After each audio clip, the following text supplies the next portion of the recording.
পশ্চিম বর্ধমান জেলার পান্ডেবেশ্বর বিধানসভার অন্তর্গত গোগলা অঞ্চলের রসিকডাঙ্গা আশ্রম পাড়ার পরিচালনায় এক রাত্রিব্যাপী ফুটবল টুর্নামেন্টের আয়োজন করা হয়। বিভিন্ন এলাকার 16টি ফুটবল দল নিয়ে এই টুর্নামেন্টের সূচনা হয়। এই টুর্নামেন্টে উপস্থিত ছিলেন গোগলা অঞ্চলের বিশিষ্ট সমাজসেবী তথা গোগলা অঞ্চল তৃণমূলের অঞ্চল সভাপতি গৌতম ঘোষ মহাশয়, গোগলা অঞ্চল পঞ্চায়েতের সদস্য অরুণ রুইদাস, অশোক রুইদাস, উত্তম রুইদাস, এছাড়াও রসিকডাঙ্গা খেলা কমিটি ও গ্রামবাসী। এদিন ফিতে কেটে গোলে কিক দিয়ে খেলার শুভ সূচনা করেন অঞ্চল সভাপতি গৌতম ঘোষ মহাশয়।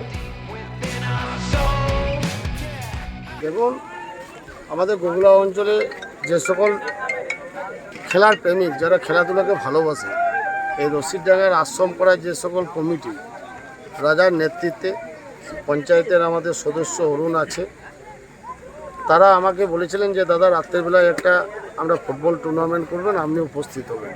কে ধরে রাখতে পারলাম না যে না, যতই রাত হোক আমাকে ডেকেছে, আমি যাব। তাই আমি এই রসিকডাঙ্গায় আশ্রম পাড়ায় উপস্থিত হয়েছি। যে সকল ছেলেরা এই ফুটবল টুর্নামেন্টকে আয়োজন করেছে রাত্রের বেলায়, তাদেরকে ধন্যবাদ, শুভেচ্ছা জানাই, কৃতজ্ঞতা জানাই। বাংলার মুখ্যমন্ত্রী মমতা বন্দ্যোপাধ্যায়কে আমরা শুভেচ্ছা, কৃতজ্ঞতা, অভিনন্দন জানাই। পশ্চিম বর্ধমান জেলা তৃণমূল কংগ্রেসের সভাপতি তথা পান্ডেবেশ্বর বিধানসভা বিধায়ক নরেন্দ্রনাথ চক্রবর্তীকে আমরা শুভেচ্ছা, কৃতজ্ঞতা, ধন্যবাদ জানাই।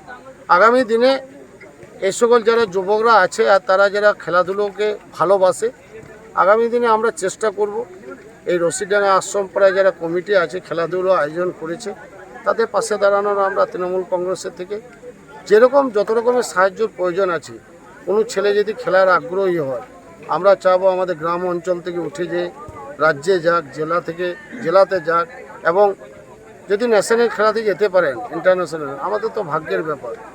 তো অনেক অভাব ঘরের ছেলে মেয়ে আছে, তারা বুট, জার্সি এবং বল, যেসব খেলার সরঞ্জাম ওনাদের কিনতে পারে না।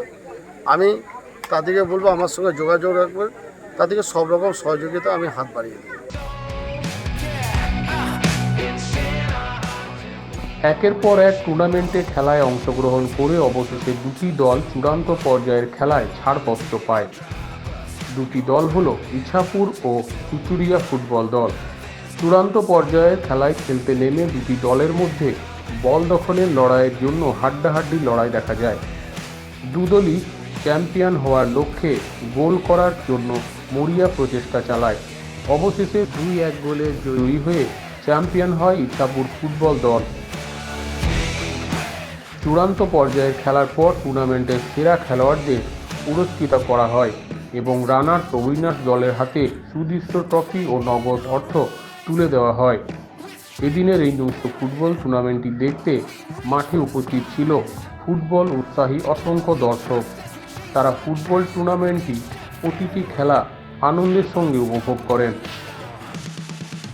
অনন্ত রুইদাসের রিপোর্ট, অ্যাক্টিভেস্ট বাংলা, গোগলা।